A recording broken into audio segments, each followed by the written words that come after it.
In the space of about 24 hours, nearly 60,000 people crossed from Morocco into a small Spanish territory called Ceuta. It's being called the largest single migration surge ever recorded on EU soil, and Britain's own Prime Minister has already had to respond. In this video, I'll break down exactly what happened, why it matters for the UK specifically, and what could happen next.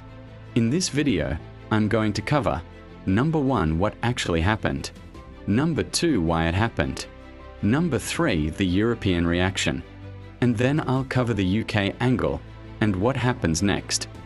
If you find this video helpful, make sure to like, share, and subscribe. It really helps this channel grow. Let's start with what actually happened. Let's start with the facts, because a lot of the headlines you're seeing right now are dramatic, and some of them are accurate, some less so. Ceuta is a small Spanish city on the coast of North Africa, right next to Morocco. It's part of Spain, which means it's part of the European Union, even though geographically it sits in Africa.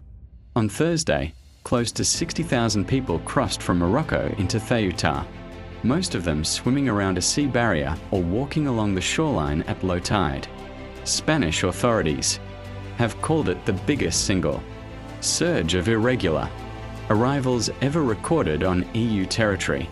This has not been without tragedy. At least 57 people have died, with reports of both drownings and people being crushed while trying to climb the border barrier. This is a genuine humanitarian crisis, not just a political headline, and it's important we treat it that way. By Friday, Spanish authorities said a majority, somewhere around 25,000 to 48,000, depending on which report you read, had already returned to Morocco, either voluntarily or through Spanish operations. Local residents in Ceuta have also described real fear during this. Some shops closed, and there were reports of tension and break-in attempts, according to Euronews. The scale of what happened here: tens of thousands of people arriving in under a day, into a city of only about 80,000 residents, is what created this level of chaos. Why it happened? So why now? Spanish Prime Minister Pedro Sánchez has pointed to a specific trigger: a Spanish Supreme Court ruling earlier in July that restricted the ability to immediately return migrants who arrive by sea without a trial. Sánchez claims criminal trafficking networks deliberately misrepresented that ruling to encourage this mass crossing. There's also a longer running diplomatic dispute in the background involving Western Sahara, a disputed territory between Morocco and an independence movement backed by Algeria. Morocco has previously been accused of loosening its own border controls during diplomatic disagreements with Spain as a form of pressure. This isn't the first time this has happened. At this exact border, a smaller version of this happened in 2021 too. The European reaction. The reaction across Europe has been sharp and divided. Italy's Prime Minister Giorgia Meloni has been among the most critical of Spain's handling of the situation. France's Interior Minister has asked for reinforced border checks on the French-Spanish border. Sweden and other EU states have called on Spain to regain control quickly. Spain's Sánchez has pushed back, pointing out that Italy has actually received more irregular arrivals than Spain over the past 5 years, around 478,000, compared to Spain's numbers, arguing this isn't a moment to turn EU countries against each other. Here's a detail that matters if you're trying to understand how slow the EU's response can be.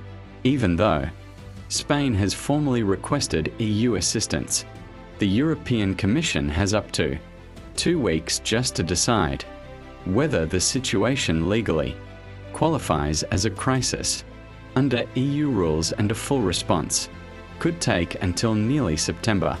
That bureaucratic delay is itself becoming part of the story. The UK angle.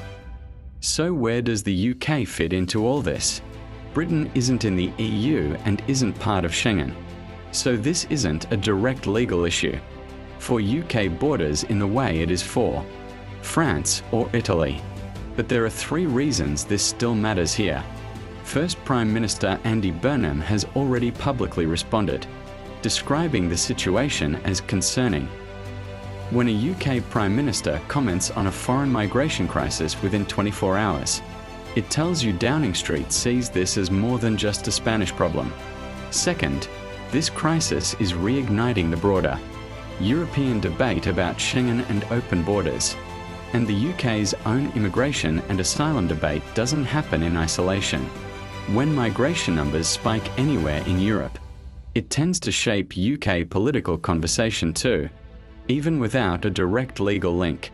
Third, and this is the practical one large movements of people through Europe historically do eventually show up, months later, in channel crossing numbers and asylum claims here in the UK, even if only a small percentage of people from any single event ultimately reach Britain. What happens next? A few things to watch over the coming weeks. First, whether the EU classifies this as a formal crisis. That decision could come within 2 weeks and will shape how much support Spain gets. Second, whether the diplomatic tension between Spain and Morocco escalates further, since Morocco controls how tightly it enforces its own side of the border. Third, whether this becomes a flashpoint in the broader EU debate about reforming Schengen border rules. Several countries have already floated the idea of tighter internal checks. For the UK specifically, watch for any statements from the Home Office or further comment from Number 10 in the coming days that will tell us whether this stays a foreign policy story or becomes part of the domestic immigration conversation.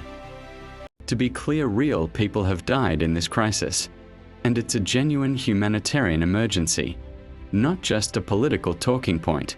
I'll be tracking how this develops and how, if at all, it connects back to UK policy in the weeks ahead.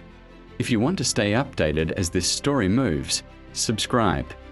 I'll have a follow-up as soon as there's a meaningful UK-specific development. Let me know in the comments what you think this means for Britain.